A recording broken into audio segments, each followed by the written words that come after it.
Afternoon, everyone. Before we dive into today's topic, I'd like to share an inspiring quote from George D. Inclusion is not people in already exist, it is making a new space, a better space for everyone. This quote beautifully captures the essence of what we'll be discussing today. True that inclusion isn't about fitting students with disability into our existing system.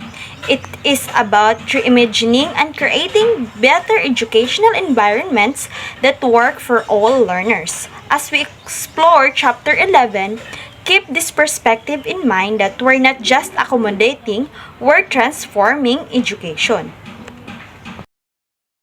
Today, we'll explore Chapter 11, the trends and issues in teaching learners with difficulty walking and moving. So, the chapters moves beyond strategies and techniques to examine the broader landscapes of inclusive education. We'll look at the current trends, ongoing challenges, and research finding that shapes how we approach teaching learners with physical disability. Our goal is to understand not just the how, but also why and what's working in inclusive education today. Let me give you a roadmap of what we will cover in this presentation. First is teachers' belief and attitudes. We'll examine how teachers' beliefs are important in the successful implementation of inclusive education program. This research shows that what teachers believe directly impacts how they teach and the success of their students. Second is inclusive education practices. We'll look at a specific study that examined the beliefs of physical education teachers toward inclusion and inclusive practices of teachers in general education curriculum. This gives us a real-world insights into what's happening in school. Third is the parents' participation. We'll discuss a study on parents' view toward the participation of their children with physical disability in schools. Parents are crucial partners in education, yet they are faced unique challenges that we need to understand. And lastly, promoting social interaction will explore our programs specifically designed to increase the inclusion of learners with physical disabilities and its own effectiveness. This shows us what works when we intentionally focus on social integration. So these four areas give us a comprehensive view of current trends and issues in inclusive education. Before we discuss attitudes and programs, let's understand that there are different ways of children with physical disabilities can be integrated into schools. Integration exists on a continuum. First is locational integration. This is where children are placed on same site but kept separate. They are in the same building but different classrooms or programs.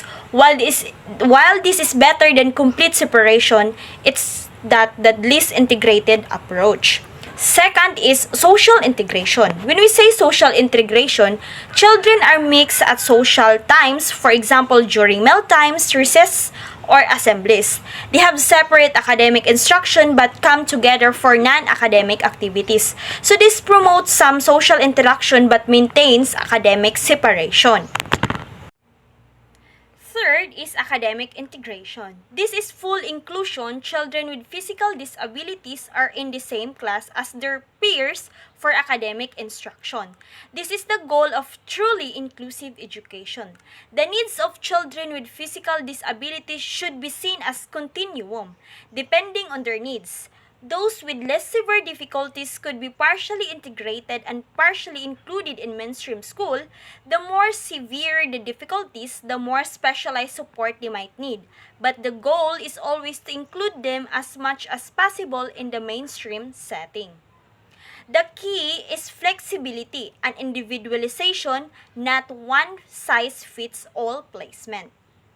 Facts 2015 put sixth fundamental principles that should guide inclusive education. These principles provide a framework for what true inclusion looks like. Principle 1 is all children attend the school to which they would go if they had no disability. In other words, children shouldn't be sent to special schools far from their homes just because of a disability, they should go to their neighborhood school. Principle 2, a natural proportion of children with disabilities occurs rather at any school.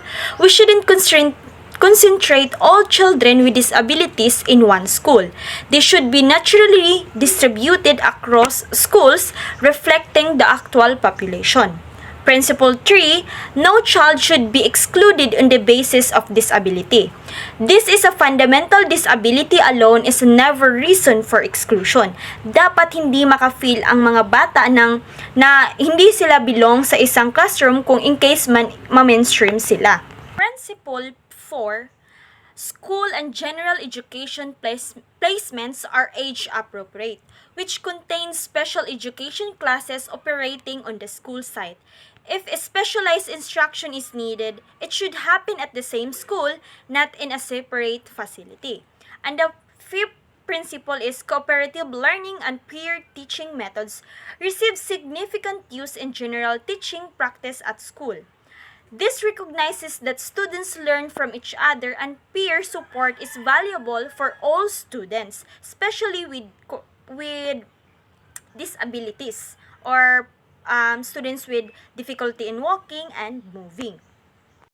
Lastly, Principle 6. Special education supports teachers and teaching assistants are provided within the context of general educational class and other inclusive environments.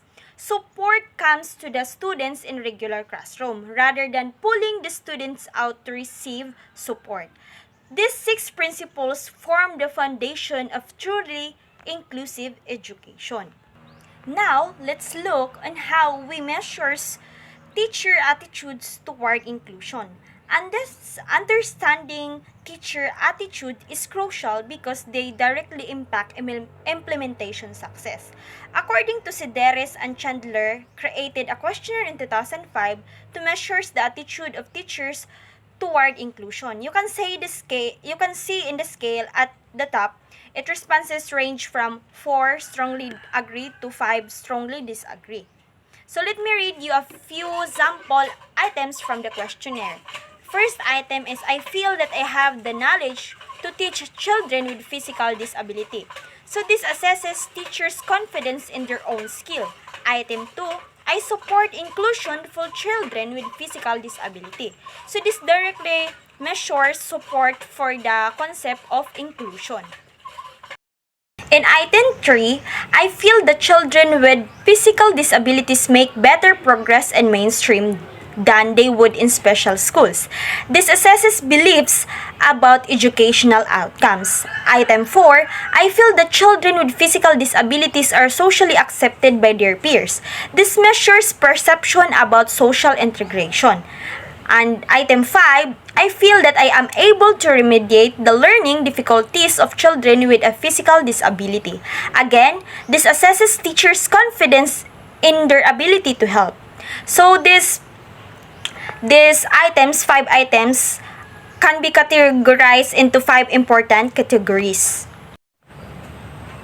There are 5 categories of teachers' attitude. The questionnaire items fall into 5 distinct categories, each measuring a different aspect of teacher attitude. Category A is rights. In item 2, it measures teacher belief about the right of children with physical disability to be included in mainstream school.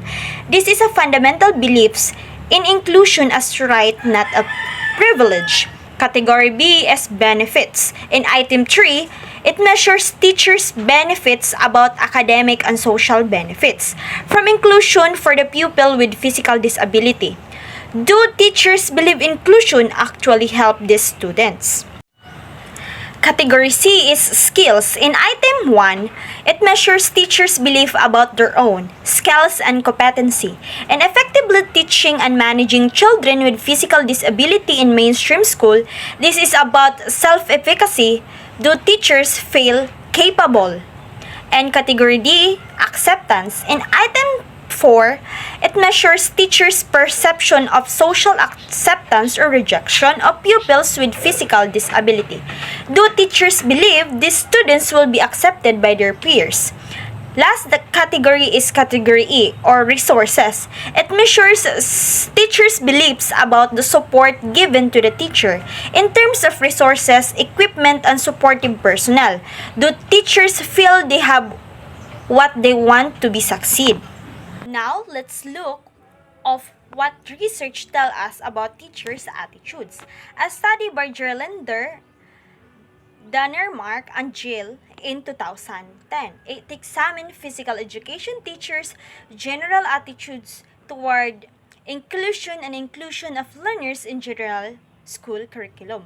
First finding PE teachers are very positive toward the inclusion of learners with physical disabilities in general or PE classes. This is encouraging.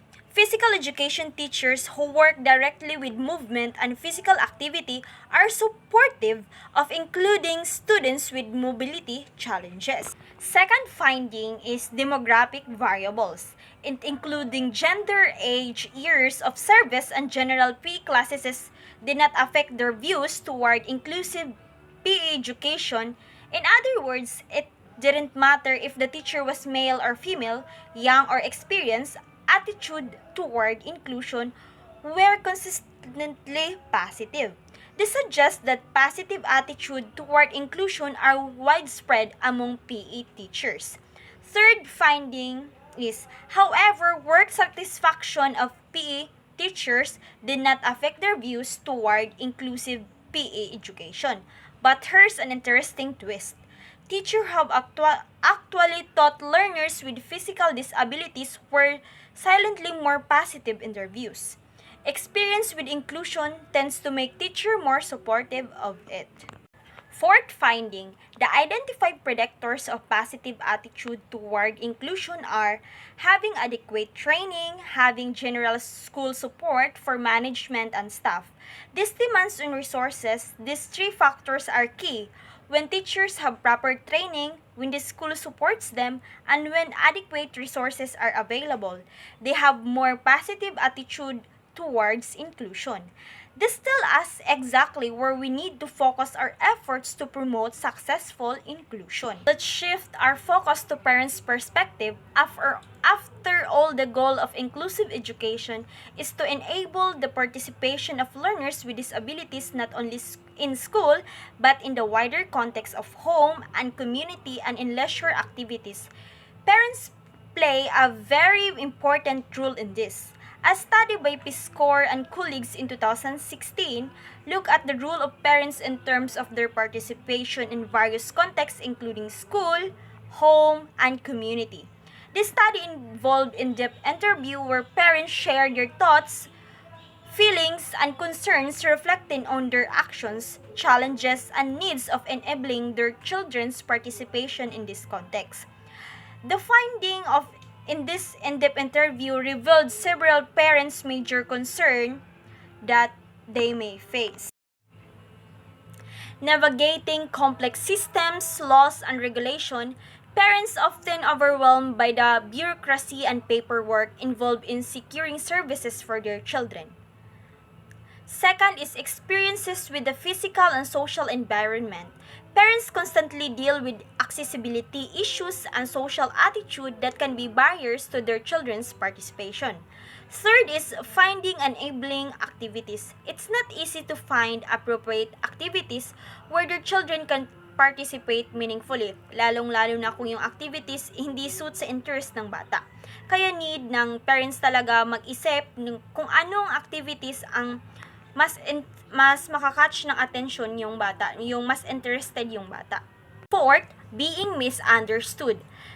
Parents often feel that others don't understand their children's need on their own challenges as parents. Fifth is dealing with the complexity of system. The educational, medical, and social services system can be fragmented and difficult to navigate. Sixth is dealing with the hindrance of participation. Despite their best efforts, parents face constant obstacles that prevent their children from fully supporting or participating. Most of the time, parents are disappointed from the lack of leisure activities of their children. This disappointment isn't just about missing fun, it reflects a deeper concern about their children's social development and quality of life. These results imply that inclusive education goes beyond the school. It must extend to inclusive education when it comes to the participation of children with disabilities in all aspects of life. Parents need support and they must be encouraged to increase their involvement when it comes to inclusive education of their children with disabilities. We cannot achieve true inclusion without partnering with supporting parents. Kaya nga, especially sa mga students na with disabilities or mga may difficulty in walking or moving, need talaga ng parental involvement. Kasi mas suit yung mga ibang bata, mas gusto nila na involve yung parents nila, ma-feel nila na supportive. Kaya, magiging confident sila na may mga nakapaligid silang tao na supportive sa kanila. Now, let's move to Kids Are Kids program. This program addresses one of the key issues in inclusive education, promoting positive social interaction between children with and without physical disability. Although inclusive education intends to integrate and promote social interaction between children with and without disabilities, children with disabilities may still feel socially isolated. In order to address this, Tavares in 2011 designed a program called Kids Are Kids, which intend to develop positive impact on attitudes of children toward learners with physical disability and thus promote social inclusion. Now, let me walk you through the program step. First step is program development. The Kids Are Kids program was developed for children from grades 1 to 8 who are experiencing difficulties in their school. The program was designed to be flexible enough to meet the individual needs of each child. This flexibility is important because, as we've discussed, every child's needs are different. Second is target child selection. The target child, the learner with physical disability is chosen through input from parent, child, and teacher. Notice the collaborative approach here. The presentation starts with sharing of the classmate about what they know about the learner with disability. For example, educators or consultants might ask, "What do you know about child's name? What is he or she good at?" The goal is to start with what students already know and to frame the conversation positively around the child's strengths, not just their limitations. So these first two steps set the foundation. Now, let's see how the program builds awareness and promotes interaction. Let me continue with the remaining steps of the program. Step 3 or the third step, awareness building. This is where the real transformation begins. Students are shown slides with statements such as, "Children are similar in some ways. All children want to have friends. Children with disabilities can do all sorts of things."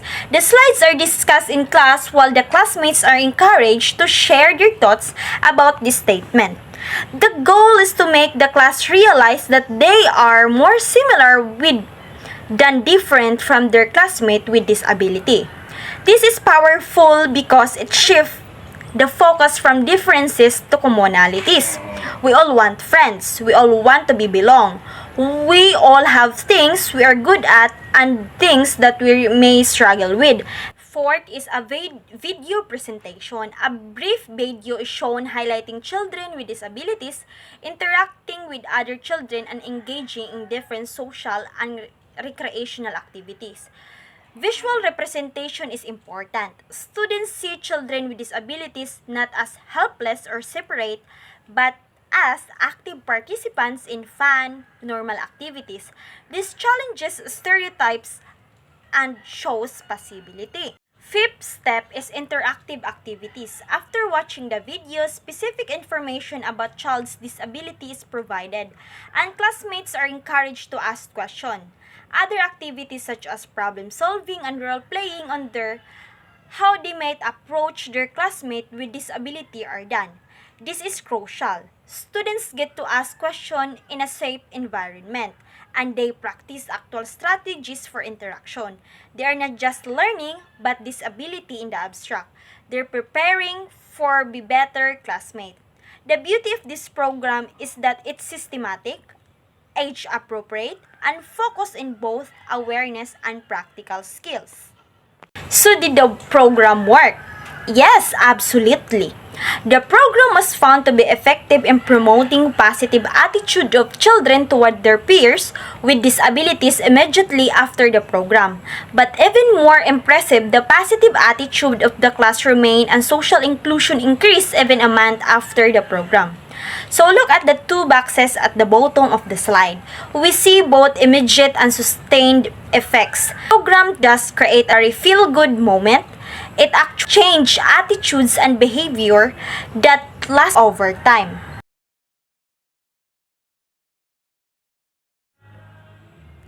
This is significant because it shows that the targeted well-designed intervention can make a real difference.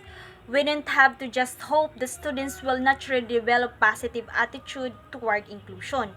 We can actively teach empathy, awareness, and inclusive behaviors. The Tavares study from 2011 provides a model that schools can adapt and implement.